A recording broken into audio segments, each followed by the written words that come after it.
The East Valley Shelter just contacted me, and they say they have a 2-year-old golden retriever mix they found as a stray. They say she is very sweet, but she is very high energy, which is probably one of the reasons she keeps getting overlooked. And because of that, her days are numbered right now. Hey, there you are. How a beauty like Scarlett has been overlooked for so long is unthinkable. I can already tell you're very sweet. I'll tell you what, let me in there. Scarlett's warm welcome immediately seals the deal for Brandon. Not a mean bone in your body, is there? All right. You and I are going for a little ride. Come on. The excitement continues back at the ranch as Scarlett earns her training collar, one befitting her name. There. Officially in training. Long road ahead for you and I. Come on, let's go meet the pack. Let us in. Let us in. It's exciting. It's exciting. I'm excited too. Go on, go play. Welcome to the Lucky Dog Ranch. Go get it. Scarlett's infectious spirit makes her the perfect family dog. But not all families are prepared to take on a dog with such boundless energy. Luckily, the EY family sets their own steady pace. My name is Lisa. I'm a single mom. I live here in La Puente, California with my 2 kids, Evan, who is 21, and my daughter Emily, who is 17. My family's crazy. We're just a bunch of goofballs, and we're loud and we're funny, and we're hoping we'll get a loud, crazy goofball dog as well. One that will help fill the tremendous void left by their previous dog, a yellow lab named Duke. He was great family dog. He went on road trips with us, and it was really hard. It was really hard on the kids. It was really hard on me. It was hard on us as a family. For a while, I was like, I'm never getting a dog ever again because I can't emotionally go through that. It felt whole when he was around. It's been a couple of years, and so it gave us some time to grieve with that and kind of realize, maybe it would be great to have another dog in the family. And though they're looking for a family dog, Lisa can't help but consider the future as well. Being that my kids are the ages that they are, they may be leaving me soon, so I would like a companion, a little partner. But before Scarlett is placed in any home, she'll need to blaze a trail through her own obedience training. Today I'll be doing Scarlett's assessment of her knowledge of the 7 common commands, which are sit, stay, down, come, off, heel, and no. Oh my gosh, yeah. Okay, you have energy. Yeah, you're like holding a kite. The first thing I notice about this dog is she's got enough energy to bottle it up and sell it. Give me a sit. Yeah, you have no manners. First thing we're gonna work on. Along with her lack of manners, Scarlett shows little understanding of the common commands. No. You never heard that word, have you? Can you come? Do you come? Yeah. Heel. Heel. Do you have a heel? Yeah, who am I kidding, right? Although her assessment does yield a few surprises. You have a down. Good, look at that. This is amazing. Do you stay? Stay. Stay. Stay. Wow, I am shocked. The amount of energy this dog has, I would never guess she had a stay. You don't come, you stay, you lie down. You don't know a no, you barely know a sit, and you're a jumper. Okay, let's get to work. But before any command can be taught, Scarlett must learn the importance of control. Control, train, treat is the order you have to train a dog in, because an out-of-control dog does not like to learn. Once they're controlled, they can learn much more efficiently. So I go ahead and hook her up in a harness, and I lock an anchor leash behind her. It locks her off in place. There. I know, it's strange at first, right?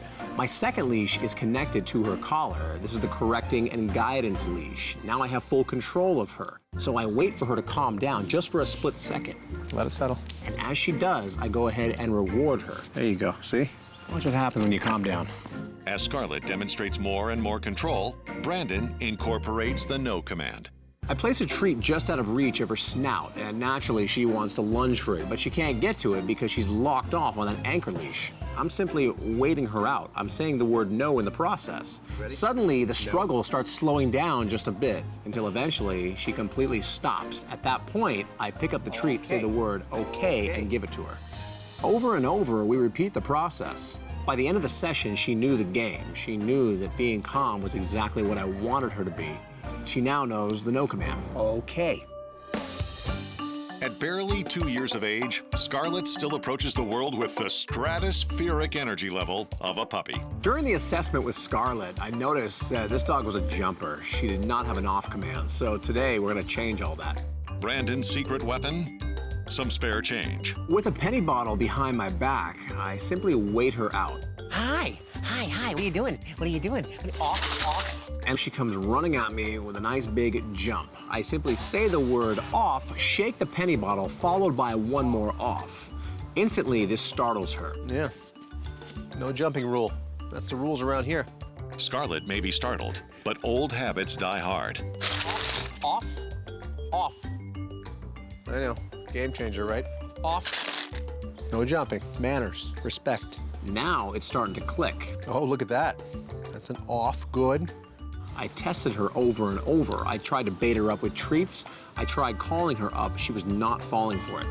This dog is a quick learner, and today was evidence of that. Good, that's an off, perfect. Encouraged by Scarlett's progress, Brandon reaches out to the EY family in hopes of making a forever match for Scarlett. Hey everyone, thanks for talking to me today. Hi, Brandon. So tell me what's everyday life like for all of you? Kids go to school a couple days a week. I go to work. Weekends, we just kind of hang out. Paint me a picture of your ideal dog. What kind of personality traits would you want? A dog with high energy, a dog that's very active, would be great for the family. What kind of activities do you do when you're not working? I go to the beach with my friends often. I like to get out and go hiking, and I like to ride my bike also. One of the things I'm hoping Brandon can do is to train the new dog to be able to run alongside with me on the bike. We also like to take road trips up to Lake Tahoe. We have family up there. Correct me if I'm wrong, but Tahoe is about 8 hours away, right? Yes, it is. And I'm assuming you'd want to take the dog along with these road trips. Oh, yes, of course. So I did just recently rescue a dog. She's a golden retriever, and she sounds pretty ideal with the personality traits you guys are looking for. The only thing that concerns me is the fact that you take these road trips quite often. And it does sound so simple on paper, but trying to stick a high-energy dog in the backseat of a car for at least 8 hours, that might be disastrous. I can't give you an answer right now. It's got to be trained, and time will tell. There's no certainty yet, but hope that everything works out for the best. So I'm going to send someone out to your house to go check out your property, the whole layout, and assuming it's adequate for a dog, we'll keep the ball rolling, and we'll be in touch. Okay. After a wild and spring-loaded start, Scarlett has turned a corner in her training, proving that she's both disciplined and a quick study. But her placement also depends on a home check. And since the EY family lives 2 hours away in La Puente, Brandon enlists some help. Brandon, how are you? Calling in Chris Kaiser from sponsor Turf Mud. Turf Mud is an education curriculum program that teaches kids and their families about the outdoors. It's a perfect fit with Brandon. Brandon works with families, and Turf Mud helps them learn about the outdoors and how they can tailor their outdoors for their new rescue dog and, frankly, to do the right thing by the environment. Hi. How are you? I'm Chris. I'm good. How are you? Nice to meet you. Chris Kaiser has come by to visit my house and take a look at the yard. What I can see already is you've got the right plants for the right spot. It's a nice hot day in Southern California. You feel how much cooler it is right here? Yes, It's all a this lot green, cooler in the right? shade. These are little air conditioners. What your neighbor's done for the drought is use mulch. Mulch doesn't use water, but it doesn't produce oxygen. It doesn't absorb carbon dioxide, and it doesn't help with the heat island effect. All this asphalt and concrete adds heat. Plus, it runs your rain off, and you want to capture that because all this green around your house helps your energy cost to cool the house. So it's multi-purpose. You know, Lisa, what you've got here is a perfect turf mud landscape. You've got the right grass, you've got a number of flowering plants here to help our pollinators, and our pollinators desperately need help now. Let's check out the backyard. Okay. Thanks. As Chris and I are going through the backyard, I'm wondering if there will be any concerns. I think my backyard's great for a dog, and I hope that he thinks so too. Holy cow!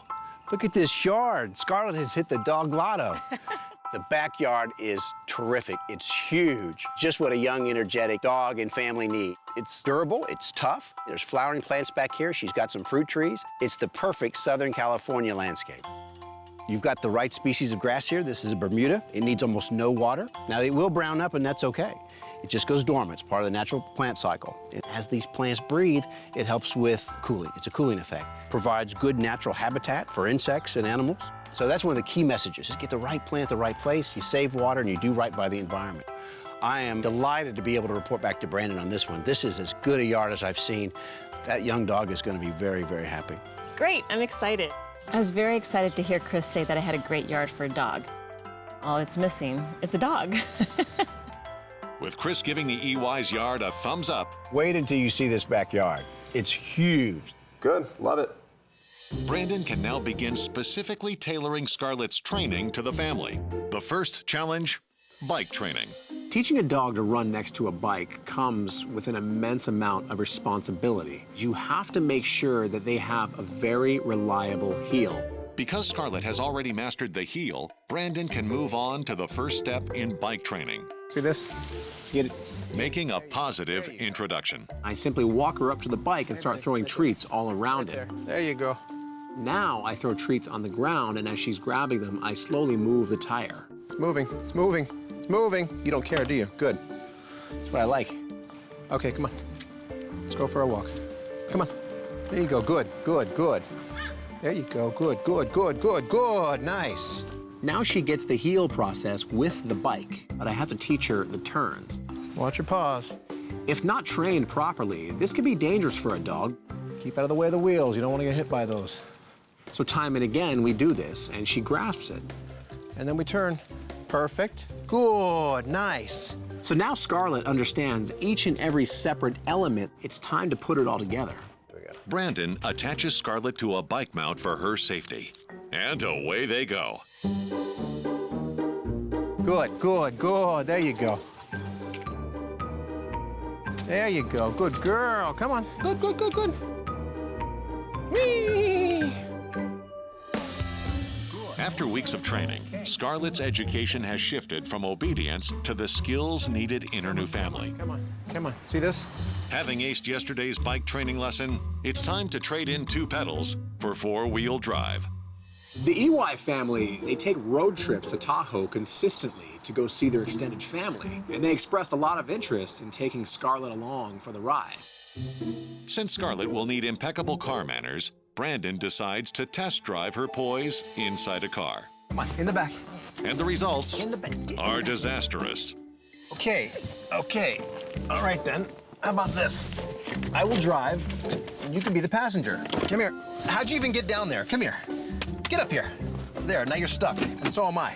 Go on, in the back. Nope, that's not the back. That's the front. In the back. From under the seats to overhead and everywhere in between, Scarlett proves she's the world's worst backseat driver. Her mind is everywhere but here. Hold on, whoa, whoa, whoa, whoa, whoa. Okay, that's enough. That's enough. Enough. That's enough. I see you need to learn the rules about driving in a car. And for the first part of that driving lesson, Brandon tackles Scarlett's wandering mind with a technique known as focus training. So I hop her up on the training platform and I lock her off on an anchor leash. From there, I put a treat about 8 inches away from her snout. See this? Now I see she's focused on the treat. Just focus on it. From there, I say the word focus on it. Just stare at that for a while. When I see she's focused for a long period of time, I simply click and treat. Good, good. Focus on that. Right there. Good, good. All I'm doing is building time. Good, good. So now it's time to take her into my truck and continue this training. I take that treat and put it on my center console. When I see she's got a few seconds of focus, I click and treat. Nice. So from there, I take the treat away, but say the word focus again. Focus. And once I see a few seconds of her looking at that area, Good, good. I click and treat. Now she's conditioned. So now it's time to put her to the ultimate test and take her on a real road trip. First 15 minutes goes by and she's simply lying down in the back seat. And then about 30 minutes later, she stands up. But all I'm looking for is control. And we hit the hour point. She's fine. She's content with the situation. I lost track of time. We were just driving. We were enjoying the moment. In the end, I looked in my rearview mirror to see Scarlett's face, and she was happy. And at that moment, there was only one thing left to do. Come on, come on. Come on. What do you think of the view? Yeah, it's gorgeous, right? We didn't come here for the view. We came here for this. Having passed her lucky dog training and driver's ed, Scarlett officially earns her green graduation collar. Good job, girl.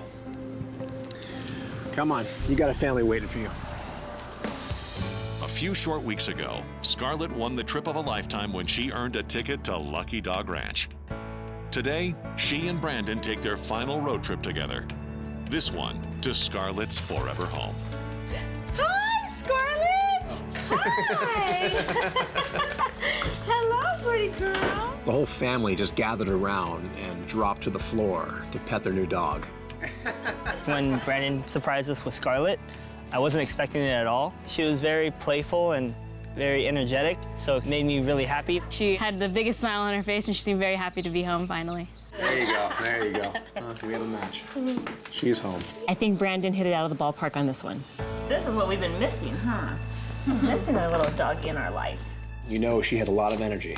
And when Chris came out here and saw your yard, the one thing that really struck a chord with me was the fact that your yard is massive. It's gonna be ideal for a dog like this. So let's go show her the backyard.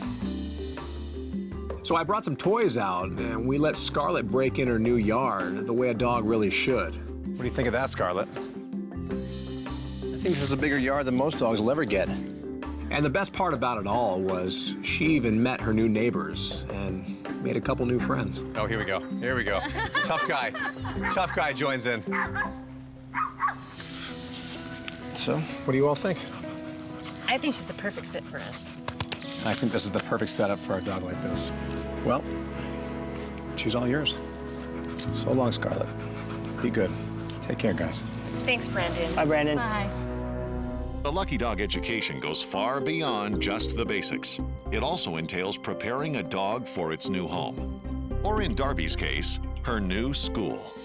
The other day, I met a teacher named Sarah who expressed a lot of interest in having a dog join in with the reading program for the kids. Darby's temperament will determine if she's a viable candidate for Sarah's reading program.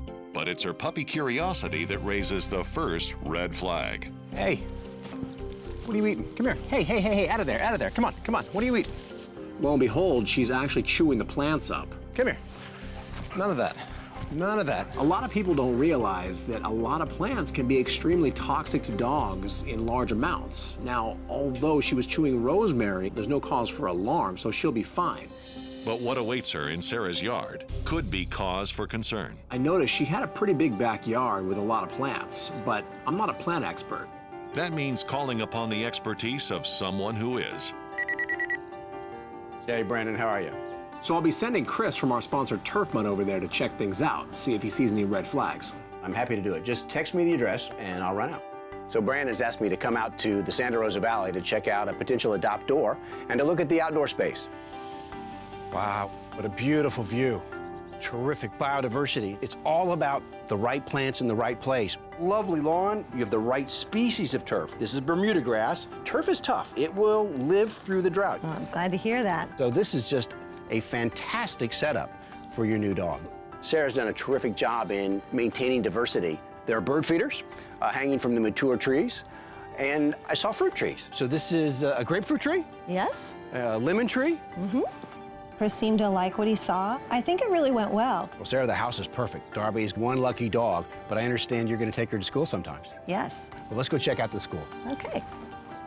Sarah's a unique adopter. She's a teacher, and she wants to take the dog to school with the kids. And so I wanted to go see the school where hopefully the dog will join Sarah.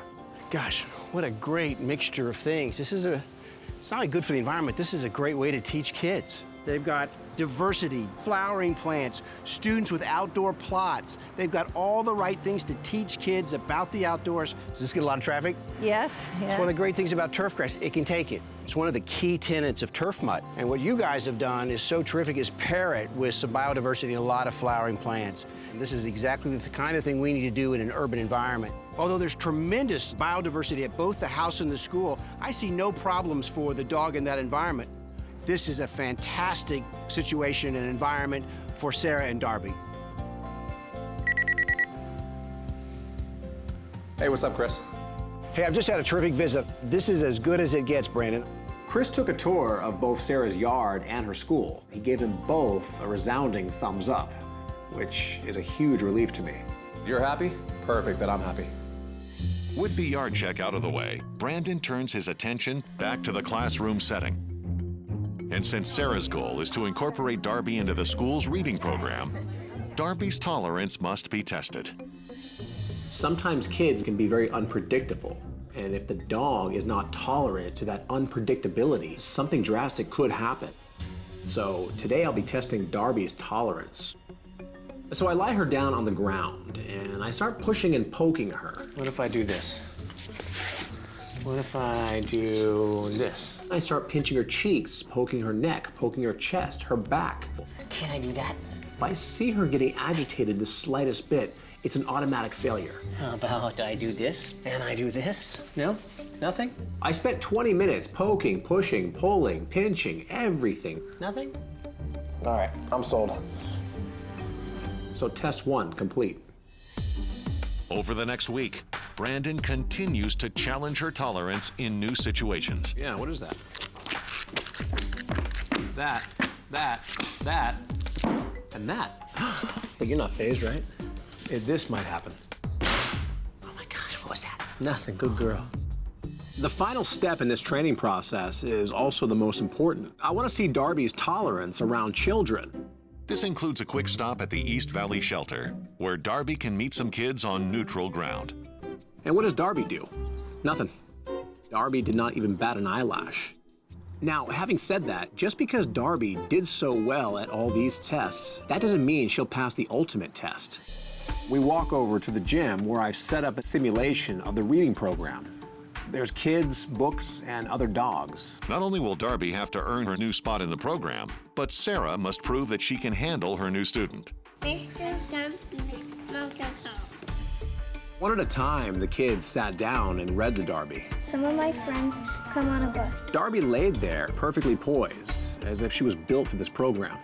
As time went on, she relaxed even more. And Sarah is equally comfortable in her new role as handler. At that point, I'd seen enough. You could take it from here. I think so. When 2 lifelong pals found themselves surrendered to the shelter, Brandon knew he had to step in and ensure that they got a second chance together.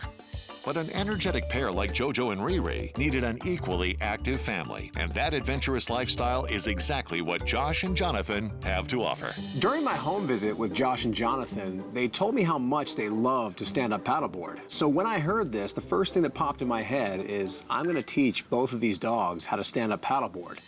But learning to hang 10 is a skill that must be trained. And Brandon starts the conditioning process on land. I built a rig with 2 fence posts and bungee cords in the middle. This way, when I put the stand-up paddleboard on it, it'll replicate the motion of water. Since safety is paramount, JoJo and Riri practice suiting up. So one at a time, I slowly lower them onto the board. I go ahead and feed them a couple treats. Slowly, I start rocking the board back and forth. At first, I keep it slow and steady. And when I see they're comfortable, I rock it a little more.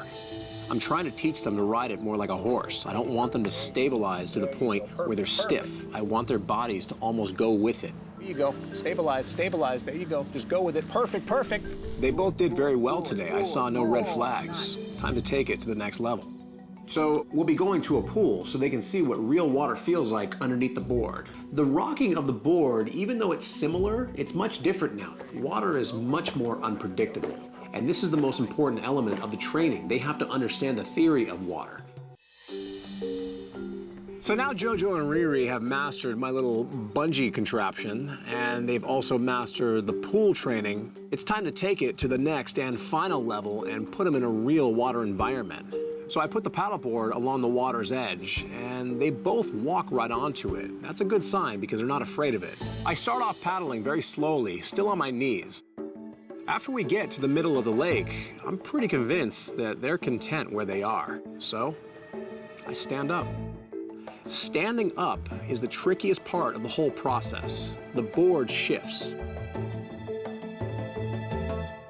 But JoJo and Riri keep their poise, relishing their new spot at the helm. As I'm looking down on both of them, I realize that these dogs are perfect for this. These 2 are ready to meet their new parents. The sun was shining, the water was glassy, the conditions were absolutely perfect. You couldn't ask for anything more. And JoJo and Riri are more than excited to show off their new skill. They are comfortable anywhere on the board, back, front. They make use of it all. They are totally comfortable out there. And so are Josh and Jonathan, who proved to be ready and responsible for their new board mates.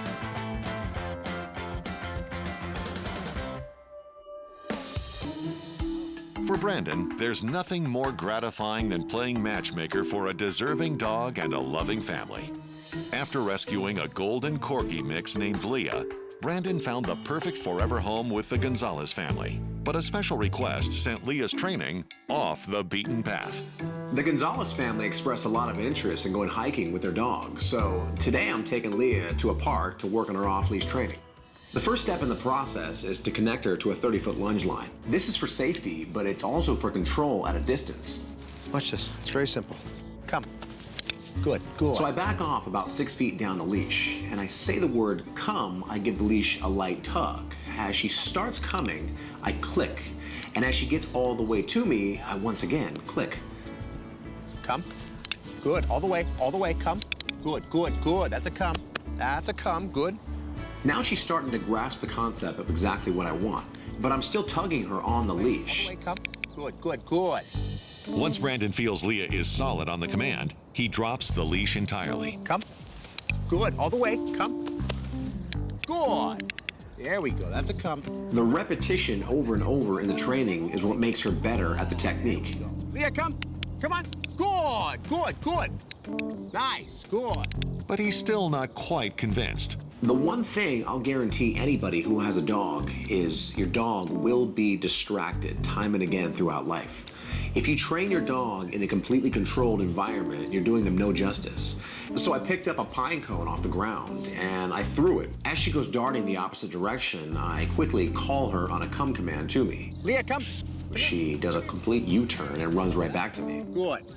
Don't worry about those pine cones and those squirrels and sticks. Leah does get distracted pretty easily, but the good news is she understands training. Leah, come here. Come here, all the way.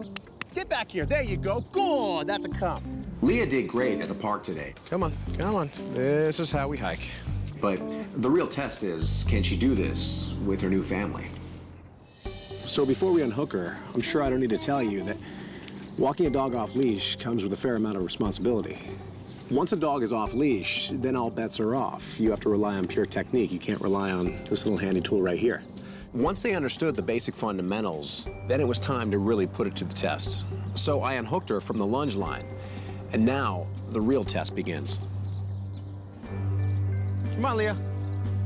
Good girl, good. Come here. Leah, come here. There you go. Good, good, good. This way, Leah. Come on. Through it all, Leah keeps her poise. Come on, Leah. I was really proud of Leah because every time the family called her, she would come running back to them. Girl, good girl. Every dog arrives at Lucky Dog Ranch with its own unique set of strengths and shortcomings. For 10-month-old Murphy, it was his mix of immaturity and horsepower that created challenges in his training. Murphy right now, he's like an adolescent kid. He's young, he's big, he's cocky. And though Brandon has a home in mind, he can't okay the adoption until he's sure that Murphy's energy won't be an issue for his new mom. Hi, Murphy. Hey. Hi. Come here. Hi, buddy. Oh, hi. What a good boy. What a good boy. Oh, you're so cute.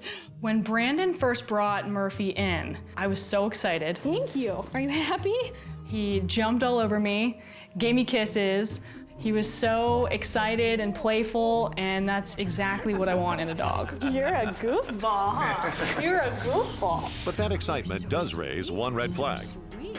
I was really unsure if this dog was right for her because Murphy has a lot of horsepower, and if you don't know how to handle a dog like him, it could definitely backfire on you. And her energy level is raising his quickly. See what's happening now? What you're doing is you're shifting his gears. He was in first gear, you just put him in third gear right now. Gotcha. Brandon explained that my high energy coupled with his natural high energy, not a great combination. The most important thing with a dog like this is gaining control before we train. What I'm gonna do is basic manners. I'm gonna hold the treat in front of him, assuming he's not lunging for it. I'm gonna give it to him. Good. Okay. Same thing. And I'm gonna wait him out. 3, 2, 1. And good boy. Step by step, one command at a time, I explained to Lindsay the importance of control, the importance of knowing how to handle him. Is he calm? Mm-hmm. Good. Control, manners, perfect. Good boy. Good, good. Heel. Good. Even more slack now. There you go. You see your leash? Mm-hmm. It's perfect. It's called a J. Your leash is doing a J. That's exactly what I want to see. Now you're relying on pure technique. Gotcha. I gotta say, Murphy did surprise me, and Lindsay surprised me even more. The moment that impressed me the most was when Lindsay dropped Murphy's leash and she had him heeling around the entire barn. Not only she understood the technique, but she understood how to properly handle a dog like Murphy. At that point, I'd seen all I need to see. So the moral of the story here is control. If you lose control of a dog like this, you'll see him grow up to be an out-of-control dog. You don't want that to happen.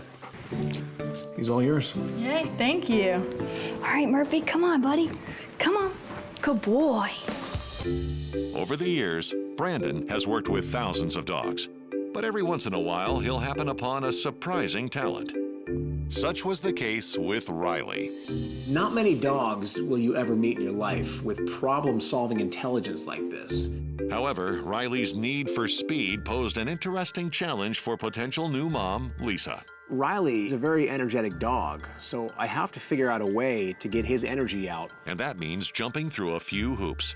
Agility is a great way to keep a dog physically and mentally stimulated. Being a fast learner, Riley makes quick work of each obstacle Brandon throws at him. Riley is an athlete, but now it's time to see if he can hold his own in a true agility environment. This will be his ultimate test. Not only is this course a little more intimidating than what he's been trained on, but it also features a few obstacles that he's never seen before. So he had a few false starts. And hop. Nope, nope. What was that? What was that? Now easy, easy. Nope, nope, nope, nope, nope. But that's to be expected. He's never seen this course before. There you go. Nice. Nice. Take your time. Hop. Good boy. Go through. There you go. And hop. Good. All the way up. There you go. Being a quick learner, before long, Riley's weaving his way to perfection. And hop. Riley exploded onto that course like he'd been doing it for years. He's built for this stuff. Hop. There you go. Slow it down there, buddy. Slow it down. Get in there. Come on. Hop. Good boy. Slow it down. Slow it down.